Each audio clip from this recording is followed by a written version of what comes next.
Et tout de suite, Robert Ménard reçoit Marion Bergeron, auteur d'un livre sur les coulisses pas très reluisants de Pôle emploi.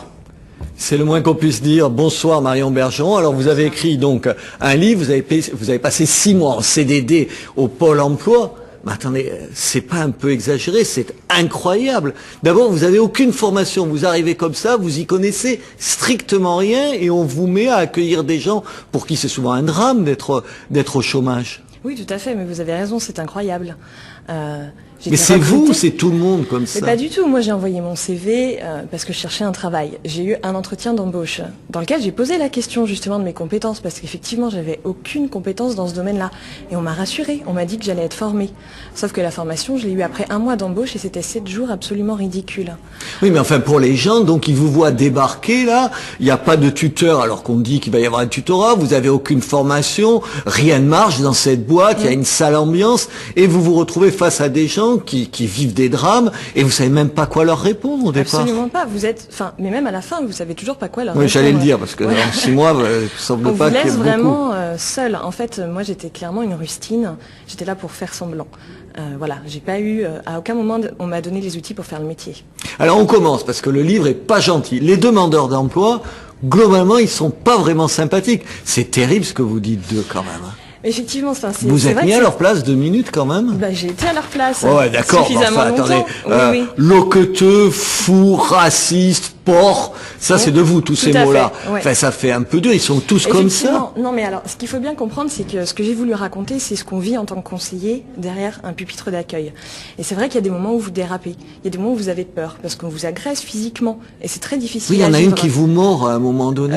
Non, personne ne me. Pas la main, là. Il m'a bien. Je me fais attraper. Attraper la main, ouais, pas mordre. Ouais.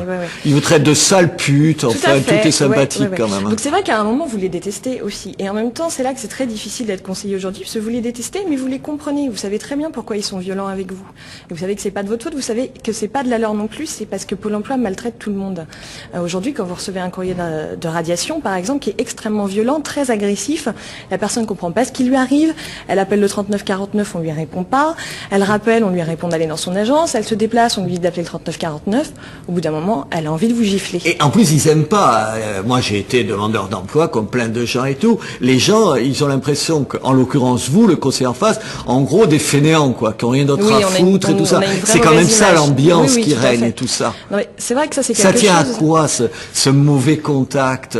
C'est-à-dire, c'est dégueulasse, souvent, les locaux et tout ça. C'est vrai que les locaux sont pas accueillants, le matériel est obsolète, les postes informatiques donnent vraiment pas envie.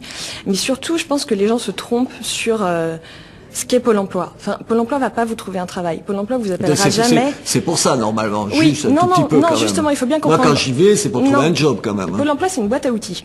Ça va vous donner les outils pour chercher un travail. Non mais d'accord, mais ça fait une sacrée différence. En général, vous voulez un boulot quand même. Juste... Oui, mais ça fait une sacrée différence. Ça veut dire qu'on va pas appeler les gens pour leur dire j'ai un travail pour vous, vous commencez demain. Et vous savez à quoi alors? Ça sert à quoi? On sert à faire les CV.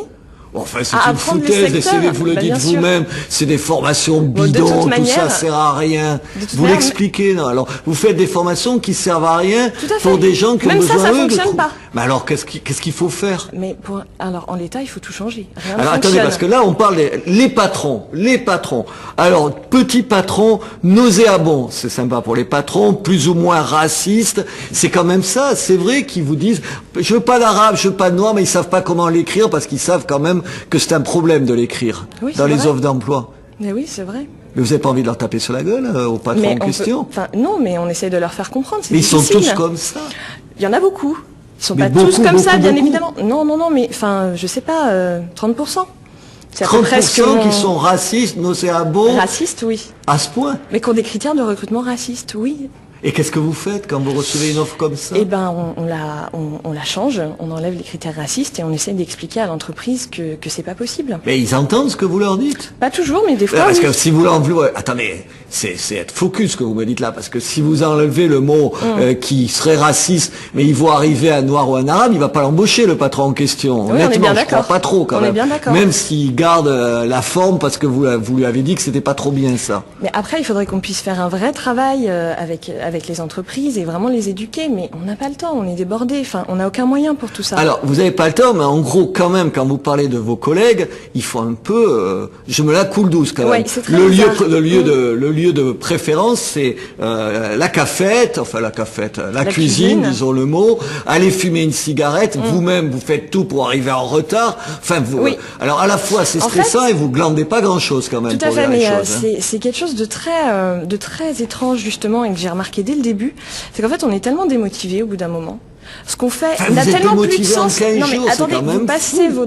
vos journées à remplir un logiciel et à faire des choses qui n'ont pas de sens. Vous faites des faux entretiens pour les demandeurs d'emploi. Vous faites il faut d'entretien parce que vous faites des chiffres, parce qu'on vous dit Voilà, il mais faut c'est ce qu'on tant vous demande de d'entretien. faire. C'est ça le boulot aujourd'hui Même d'un si ça dure conseiller. 10 minutes et que de toute façon ça servira absolument à rien. Vous le Ça dites fait du vous-même. chiffre. Il faut dire, on me demande de faire des entretiens dès 10 minutes, je sais très bien, je peux pas le faire en 10 minutes. 10 minutes c'est rien quand vous Oui, recevez c'est rien quelqu'un du tout. qui a sa vie à vous raconter. Mais quand même, vos collègues, ils sont pas sympas dans le livre. Hein. Ils Pas ont tous. aucune... Non, c'est ah, pas non, vrai. non, non, Non, il y a arrêtez, vous tout. l'avez écrit. Enfin, moi je l'ai lu le livre. Bah, il y a le personnage de Cécilia qui est quand même oui, très ça intéressant. va, ouais. Mais enfin, quand même, ils ont pas beaucoup de sympathie, ils sont pas en empathie avec les gens qui reçoivent. Non, effectivement. Mais Ils c'est ont dur envie de les pour eux. tenir à distance. Eh Enfin, mais c'est oui, dur, parce mais vous que- êtes là quand même mais pour c'est super ça. violent. Enfin, moi, j'ai craqué. En 6 mois, j'ai vécu l'enfer. Moi, je les comprends. Ça fait des années qu'ils sont là. Alors qu'est-ce qu'il faut faire? Il faut tous les virer, les changer tous les 6 mois? J'en sais rien, moi. Bah, on peut pas changer les gens tous les 6 mois, et puis il faudrait les former. Ce serait peut-être un bon début. Et puis les former tout au long de leur carrière aussi, parce qu'ils perdent complètement pied. Au bout d'un moment, ils sont noyés sous la charge de travail. Ils sont pas du tout au courant des évolutions du marché du travail.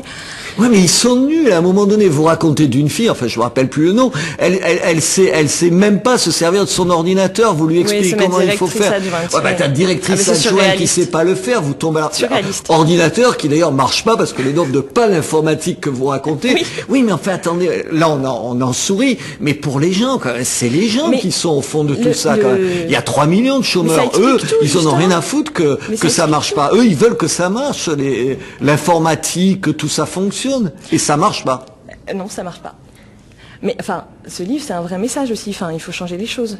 Ouais, bah, enfin, il C'est faut plus changer, possible. il faut changer tout, parce que vous dites même, alors, la NPE, la CEDIC, le regroupement, parce que pour l'emploi, c'est ça. Oui, tout Vous à fait. dites, ils se regardent en chien de faïence, ils se méprisent, c'est à qui est plus nul les uns que les autres. Comment on fait? Alors, même ça a servi à rien. Mais parce qu'on l'a fait n'importe comment. Enfin, il faut comprendre que c'est aussi le résultat de politiques de gestion qui ont été menées depuis suffisamment longtemps. Les choses ont été faites à l'envers. Maintenant, moi je pense que c'est possible de tout reprendre et de donner vraiment à Pôle emploi une vraie vocation d'insertion sociale. Mais il faut se donner les moyens.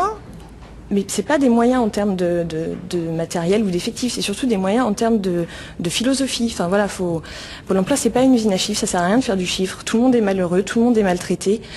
Il faut vraiment repenser les choses et faire du social.